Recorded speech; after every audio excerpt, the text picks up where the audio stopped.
20 tanda dari tanda-tanda kecintaan Allah Subhanahu wa taala kepada hamba. Apa tandanya? Apa tanda-tandanya bahwa Allah Subhanahu wa taala mencintai seorang hamba? Mencintai kita semua, apa tandanya? Saya akan sebutkan secara ringkas 20 tanda Allah Subhanahu wa taala mencintai kita sebagai hambanya. Yang pertama, tadi saya sudah katakan bahwa apabila Allah Subhanahu wa taala mencintai kita, maka Allah Subhanahu wa taala akan tanamkan kepada seluruh manusia, bahkan bukan manusia, semua malaikat cinta kepada kita. Allah yang tanamkan itu. Malaikat cinta dengan kita, dan semua hamba Allah yang ada di bumi suka dengan kita. Dan itu disebutkan pada hadis yang sudah saya katakan tadi, hadis tentang apabila Allah mencintai seorang hamba, maka Allah panggil Jibril dan mengatakan, ya Jibril, aku suka dengan si fulan, kau harus suka juga dengan dia. Maka Jibril kemudian mengatakan kepada seluruh malaikat, Allah mencintai si fulan, kalian semua harus cinta kepada si fulan. Maka semua malaikat cinta kepada si fulan, dan Allah tanamkan kecintaan kepada penduduk bumi untuk mencintainya. Yang kedua, tanda Allah Subhanahu wa taala mencintai kita adalah kita dicintakan mendengarkan Al-Quran. Kita dicintakan mendengarkan Al-Quran. Al-Hafidh Ibn Rajab Al-Hambali rahimahullahu ta'ala mengatakan, min a'zami ma yahsulu bihi mahabbatullahi ta'ala minan nawafili tilawatil Quran. Seagung-agungnya seseorang hamba mendapatkan kecintaan kepada Allah Subhanahu wa ta'ala dari perkara-perkara sunnah adalah ketika dia suka membaca Al-Quran dan mendengarkan Al-Quran.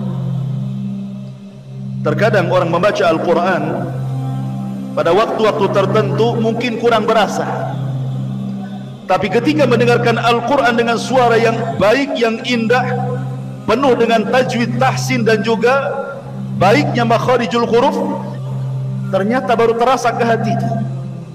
Makanya Nabi SAW pernah memanggil siapa? Abdullah ibn Mas'ud, dan mengatakan, iqra alayya al-Quran. Hei Abdullah, bacakan kepadaku Quran. Kata Abdullah ibn Mas'ud radhiyallahu mengatakan, Rasul, Quran ini turun kepadamu, macam mana aku akan membaca Quran untukmu? Maka Rasul mengatakan, sudah, bacakan saja. Maka kemudian Abdullah ibn Mas'ud membaca surah An-Nisa sampai kepada ayat, fakaifa idza ji'na min kulli ummatin bisyahid wa ji'na bika ala haula'i syahida. Kata Rasul, hasbuk, cukup. Karena ayat itu menyinggung Rasul. Rasul sedih pada hari kiamat akan menjadi saksi bagi seluruh umatnya. Maka Rasul menangis dan mengatakan, hasbuka ya ibn Mas'ud, cukup wahai Abdullah ibn Mas'ud. Terkadang kita juga bukan hanya sekedar membaca Quran, perlu juga kita mendengarkan supaya lebih masuk ke sanubari kita.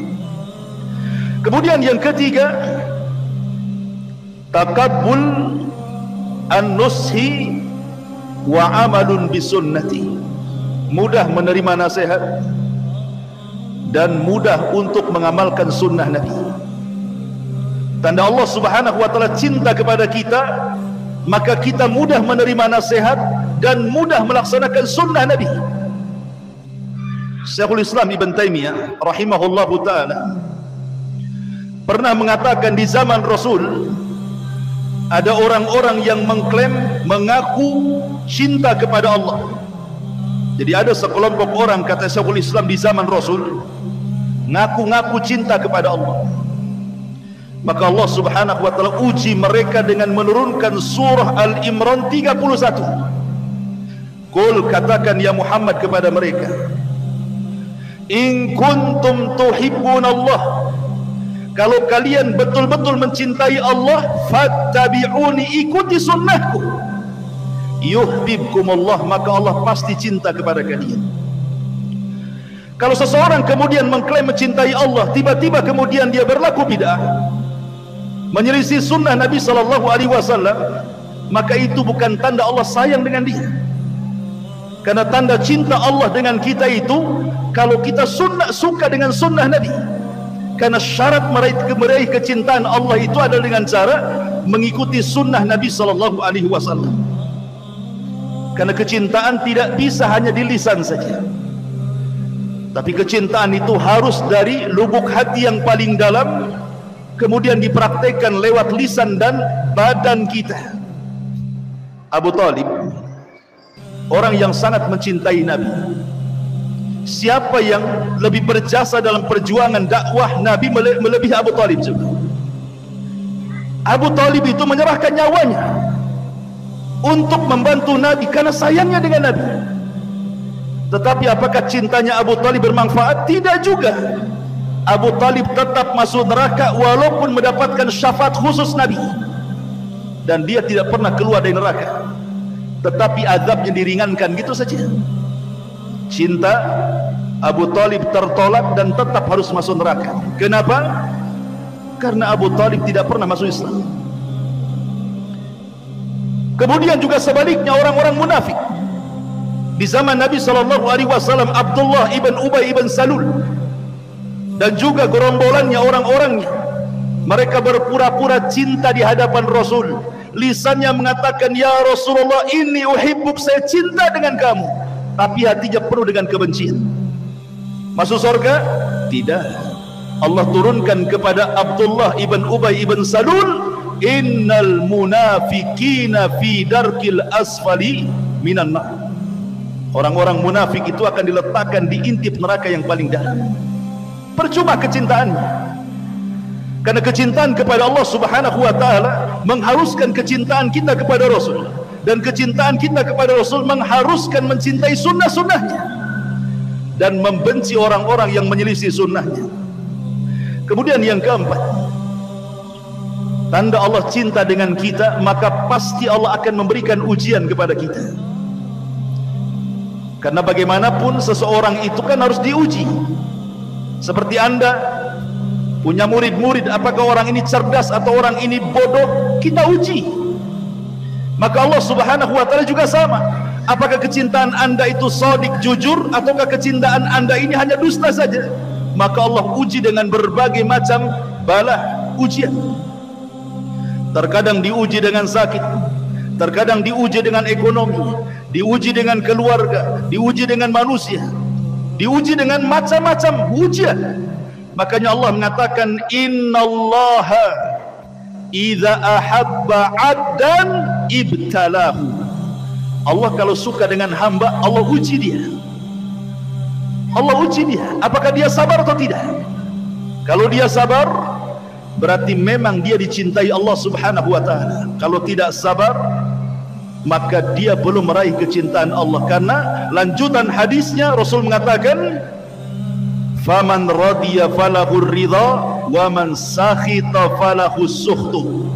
Siapa yang ridha dengan ujian, maka Allah senang dengan dia. Siapa yang benci dengan ujian, Allah pun benci dengan dia.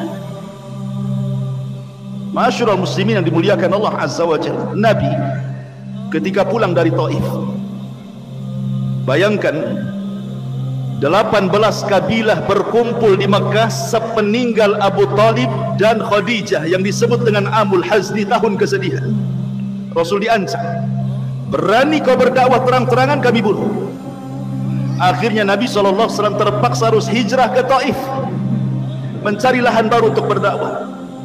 Sampai di Taif, rupanya orang Taif lebih ganas dibandingkan orang Mekah. Baru sampai sudah dilempari batu, diusir. Di perjalanan Nabi SAW, apa yang dilakukan? Berdoa kepada Allah, Allahumma ashku ilaika dha'fi quwwati.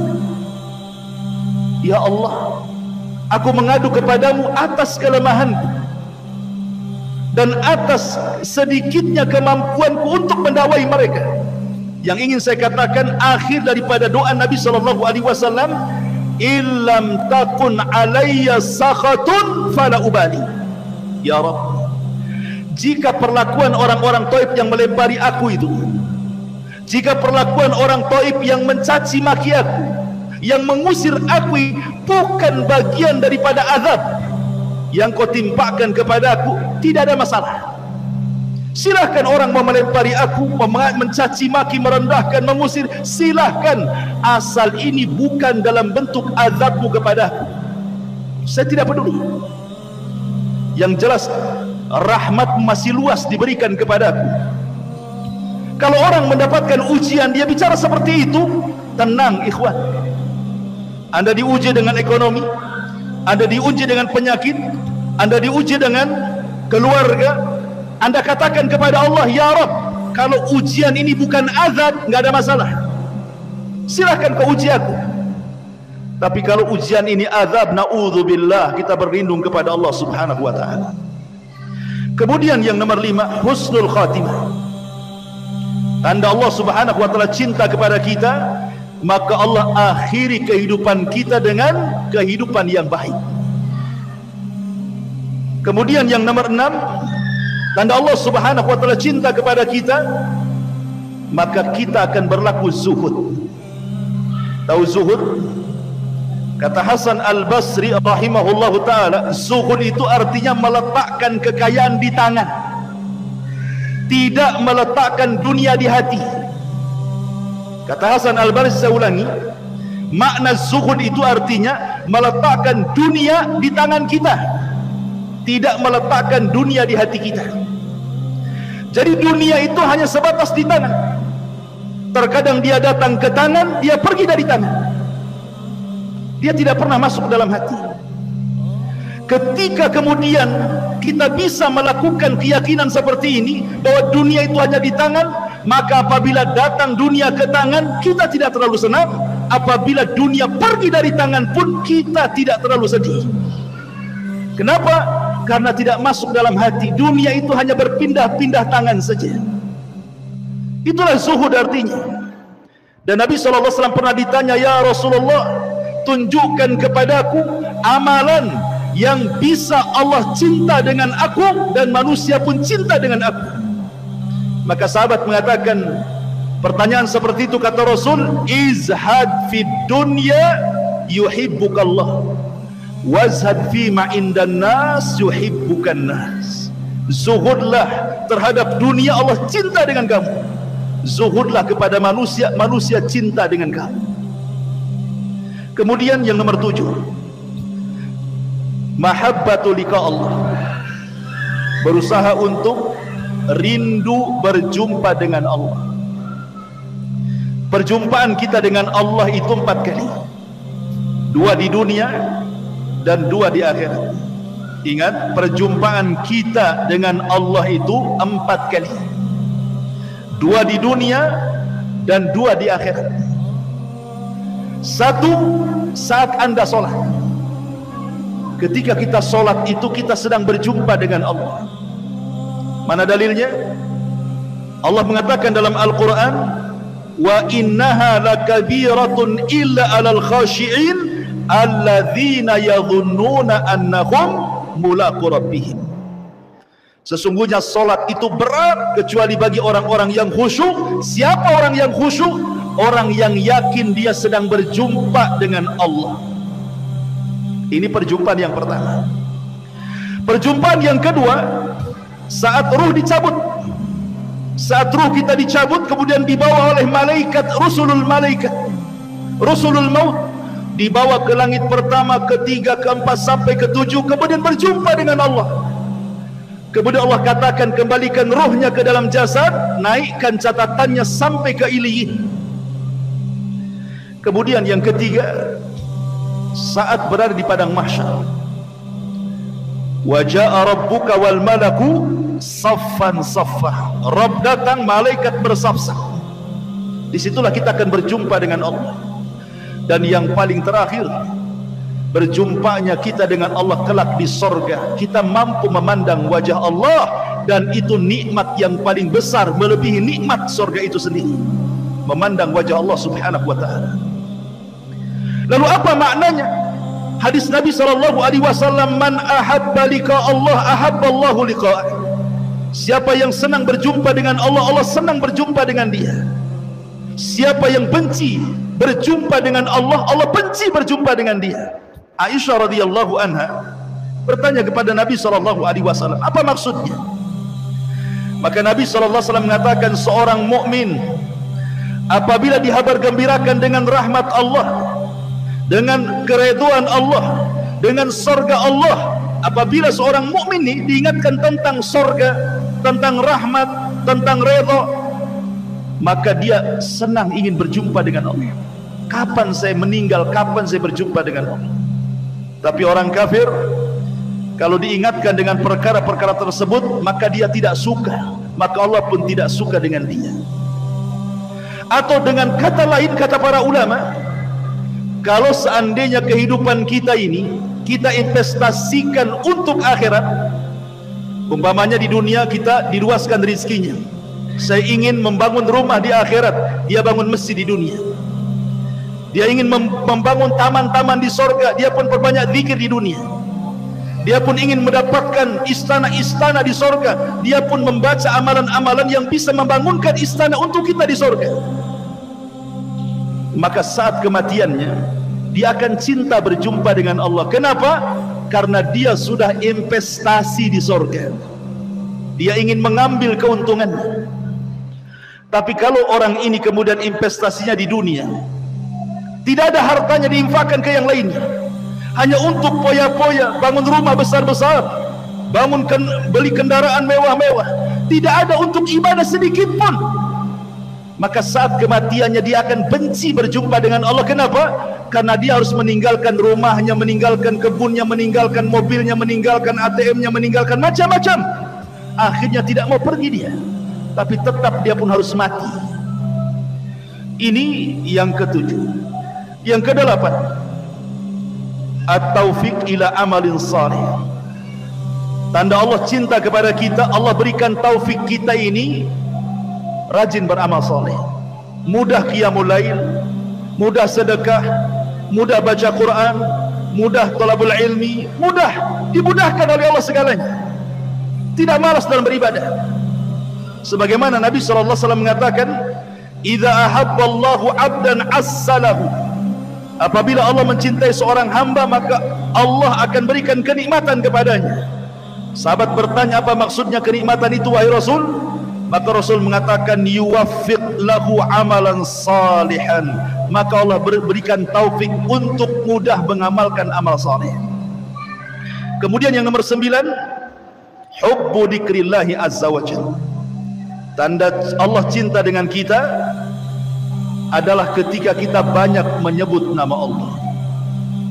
Disebutkan oleh Al-Hafidh Ibnu Rajab Al-Hambali rahimahullahu ta'ala, dia mengatakan, minal a'malil lati tusilu ila mahabbatillahi ta'ala wa hiya min a'zami alamatil muhibbin kathratu dzikrillahi azza wa jalla. Kata Imam Ibnu Rajab Al-Hambali dalam kitabnya Fathul Bari, dia mengatakan, dari amalan-amalan yang mudah mengantarkan manusia kepada kecintaan kepada Allah, dan ini sebesar-besarnya alamat, adalah orang-orang yang suka memperbanyak zikrullah, berzikir kepada Allah. Ikhwan, kalau antum cinta kepada seseorang, pasti antum akan menyebut-nyebut seseorang itu, memuji seseorang itu. Maka kalau kita cinta dengan Allah, harusnya kita suka menyebut-nyebut nama-namanya, memuji nama-namanya, berzikir kepada Allah. Karena itu tanda di mana Allah mencintai kita, lisan kita dimudahkan berzikir. Kemudian yang nomor 10, taufiq li khidmatin nasi wa i'anatihim wa tafriji qurabihim. Tanda Allah cinta dengan kita adalah kita dimudahkan menolong orang. Mudah kita nolong orang, itu mudah sekali. Harta yang kita berikan kepada orang tidak pernah ada kebakhilan dalam hatinya. Senang dia membantu orang, membantu fuqara, membantu fakir miskin, membantu anak yatim, membantu orang yang kesulitan, mudah bagi dia. Tidak ada kepelitan dalam hartanya. Nabi SAW pernah mengatakan, ya, Rasul pernah ditanya oleh seorang sahabat, ya Rasulullah, ayyun nas ahabba ilallah. Rasul, manusia yang paling dicintai Allah itu seperti apa? Maka Rasul mengatakan ahabbun nas ilallahi anfa'uhum linnas. Manusia yang paling dicintai Allah adalah manusia yang paling banyak bermanfaat kepada manusia. Coba anak-anak itu bisa ditenangkan. Baik. Jadi kemudian lanjut hadis yang Nabi mengatakan wa ahabbul a'mal ilallah sururun tudkhiluhu ala muslim. Dan amalan yang paling dicintai Allah adalah Anda memasukkan kebahagiaan kepada hati seorang mukmin. Ikhwan, ibadah yang paling afdal itu disebutkan para ulama adalah jabrul qulub. Antum tahu jabrul qulub? Jabrul qulub itu artinya menutup kesedihan orang. Dan yang paling afdal adalah menutup kesedihan orang tua. Yang paling utama sebelum menutup kesedihan orang lain, tutup kesedihan orang tua. Kisah Nabi Yusuf alaihi salatu wassalam. Ketika Yusuf alaihi salatu wassalam memboyong ayahandanya, saudara-saudaranya yang sudah pernah menyakitinya, memasukkan dia ke sumur, kemana? Ke Mesir. Kemudian Yusuf menceritakan kepada bapaknya kenapa dia sampai di Mesir. Yusuf hanya mengatakan bahwa penjaralah yang menjadikan aku seperti ini. Coba bayangkan, penjaralah yang menjadikan aku seperti ini. Yusuf tidak menceritakan kejahatan saudaranya, tidak mengatakan wahai ayahku, orang ini loh saudara-saudaraku yang masukkan aku ke sumur, akhirnya aku dibawa pedagang. Enggak, Yusuf tidak pernah menceritakan. Padahal Yusuf manusia juga kan begitu. Yusuf hanya menceritakan soal penjara. Ini menunjukkan apa? Dia jaga hati bapaknya. Itulah namanya jabrul qulub namanya. Terkadang kita ini tidak pandai untuk menutup jabrul qulub, hati orang lain itu. Anda bayangkan ikhwan, ada manusia ini sudah sibuk dengan keluarganya, sudah sibuk dengan kerjaannya, sudah sibuk dengan anak-anaknya, sudah sibuk dengan urusan dia. Tiba-tiba kita datang menyakiti dengan lisan kita. Kita tiba-tiba datang menyakiti hati dia. Makin sibuk lagi dengan kata-kata kita kan begitu. Orang itu sudah sibuk masing-masing, jangan disibukkan lagi dengan kita. Harusnya kita masukkan kebahagiaan kepada orang lain. Karena itu sebaik-baiknya amal, bahkan amalan yang paling dicintai Allah Subhanahu wa taala, kata Rasul, sururun tudkhiluhu ala qalbil muslim. Rasa senang yang dimasukkan ke hati seorang muslim. Kemudian yang nomor 11, taufik li husnil khuluq. Tanda Allah cinta kepada kita tampak dari akhlak kita. Akhlak itu terbagi 3, dari leher ke atas, kemudian kedua tangan, dan dari atas kepala sampai kaki, kata ulama. Saya ulangi, akhlak itu ada 3, leher ke atas, dari atas kepala sampai kaki, dan kedua tangan. Maksudnya apa? Leher ke atas ini ada lisan, dia tidak mengucapkan kecuali yang santun. Dia punya mata, tidak pernah melotot kepada orang. Dia punya telinga, tidak mendengar kecuali yang halal. Dan dia tidak pernah akalnya kemudian memikirkan sesuatu yang jahat. Kemudian tangan, suka membantu orang, ringan tangan. Kemudian dari atas kepala sampai kaki, kalau dia bicara dengan orang, dia tidak menghadap tempat lain. Dia hadapkan kepada orang yang diajak bicara, walaupun dia lebih rendah daripada kita. Itu akhlak, kata ulama. Kalau kita bisa melakukan 3 hal ini, maka Anda berakhlak. Dan akhlak itu tanda Allah cinta dengan kita. Kemudian yang nomor 12, taufik ila fi'lil faraid wan nawafil. Tanda Allah cinta kepada kita, kita suka melaksanakan yang wajib dan tidak berhenti dari yang sunnah. Dalam hadis qudsi, Allah Subhanahu wa taala berfirman, "Man 'adali waliyan faqad adzantuhu bil harb." Siapa yang memusuhi waliku, maka dia telah mengumumkan perang denganku, kata Allah.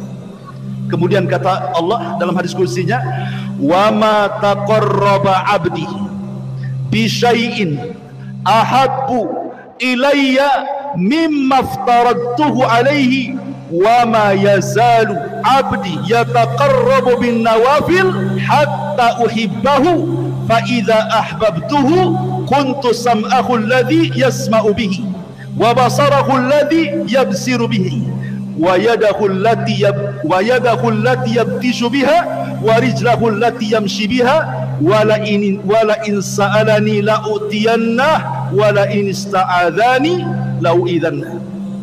Apa artinya? Allah mengatakan, tidaklah seorang hamba melakukan sesuatu yang paling aku cintai melebihi melaksanakan yang wajib. Dan apabila hamba ini menambah dengan yang sunnah dan tidak berhenti, karena bahasanya yataqarrab fi'lul mudhari'. Fi'il mudhari' itu maknanya hal wal mustaqbal, artinya terus menerus melaksanakan sunnah, rawatibnya, duhanya, qiyamul lailnya, puasa Seninnya, Daudnya, dan begitu seterusnya, sampai lama-lama aku suka dengan dia, kata Allah. Dan kalau aku suka dengan dia, aku yang akan jadi pendengarannya, jadi penglihatannya, jadi tangannya, jadi kakinya. Kalau dia minta aku kasih, kalau dia minta perlindungan pasti ku lindungi. Luar biasa. Itu tanda cinta Allah kepada kita. Kemudian yang nomor 13, hubbul mu'min lillah. Tanda cinta Allah kepada kita, kalau kita mencintai saudara kita, tidak mencintai kecuali karena Allah, dan tidak membenci kecuali karena Allah. Nabi SAW pernah mengatakan, dahulu ada seseorang yang pergi berziarah kepada saudaranya yang jauh nun di sana, saudaranya itu tempatnya jauh sekali. Kemudian Allah utus malaikat untuk mengikuti orang ini, kemana orang ini pergi. Kemudian dicegat di tengah jalan oleh malaikat dan ditanya, mau kemana engkau pergi? Dia mengatakan, aku ingin ke saudaraku, temanku di sana. Kemudian malaikat yang menjelma manusia bertanya, apakah karena ada bisnis kau ke sana? Apakah karena ada urusan dunia kau ke sana? Apakah karena ada urusan lain kau ke sana? Orang ini mengatakan, tidak, aku ke sana lillah, karena Allah ingin ziarah kepada dia saja. Maka apa kata malaikat? Malaikat mengatakan, demi Allah, maka Allah Subhanahu wa ta'ala akan mengirim 70.000 malaikat bersama dia. Kemudian karena dia mengatakan, aku menziarahi dia karena cinta kepadanya, maka saksikanlah Allah cinta dengan kamu. Subhanallah. Hadis ini keluarkan Imam Muslim. Jadi tanda Allah cinta dengan kita, artinya kita dicintakan dengan saudara kita karena Allah, bukan karena urusan dunia. Yang nomor 14, kita dijauhkan dari fitnah dunia. Ya, sebagaimana saya katakan, zuhud itu tidak harus miskin. Orang kaya pun bisa zuhud. Tetapi dunia yang sampai kepada dia tidak memfitnah dia. Anda tahu ceritanya Imam Ahmad? Imam Ahmad itu ditekan dan disiksa oleh 3 penguasa. Pertama, Khalifah Ma'mun. Ketika itu Imam Ahmad diminta untuk berjumpa dengan Khalifah Ma'mun untuk disiksa. Tapi Imam Ahmad berdoa, ya Allah, jangan pertemukan wajahku dengan Ma'mun. Akhirnya belum berjumpa, Ma'mun meninggal. Kena doanya Imam Ahmad, doa yang dizalimi, mustajab. Kemudian Khalifah Ma'mun berwasiat kepada keponakannya Al-Wathiq, jangan tinggalkan akidah Mu'tazilah. Akhirnya Wathiq pun tetap menyiksa Mu'tasim dulu, Khalifah Mu'tasim pun tetap kemudian mengambil pandangan Mu'tazilah dan menyiksa para ulama. Sampai 4 ulama besar meninggal di penjara. Muhammad ibn Nuh meninggal di penjara, Nu'aim ibn Hamad meninggal di penjara, Al-Buwaiti meninggal di penjara, kemudian An-Nasr Al-Khuzai meninggal di penjara. Kecuali Imam Ahmad selamat, dia tidak meninggal di penjara. Ketika Mu'tasim meninggal, ganti dengan Wathiq. Kemudian Wathiq meninggal, disiksa juga Imam Ahmad, ganti dengan khalifah yang keempat, namanya Mutawakkil. Barulah di zaman Mutawakkil 2 tahun berkuasa, ahli sunnah kembali tinggi, Mu'tazilah hilang. Sehingga Imam Mutawakkil ingin menghormati Imam Ahmad, dikasih uang banyak-banyak, hadiah banyak-banyak, sebagai imbalan dan sebagai penebusan dosa para penguasa sebelumnya. Kasih uang banyak. Tapi Imam Ahmad menolaknya, dikembalikan kepada penguasa. Kenapa? Kata Imam Ahmad, hadiah ini lebih jahat fitnahnya dibandingkan aku masuk penjara, kata. Itulah Imam Ahmad. Tetapi bukan berarti kemudian zuhud dan wara itu diartikan kita harus menjauh dari dunia, tidak.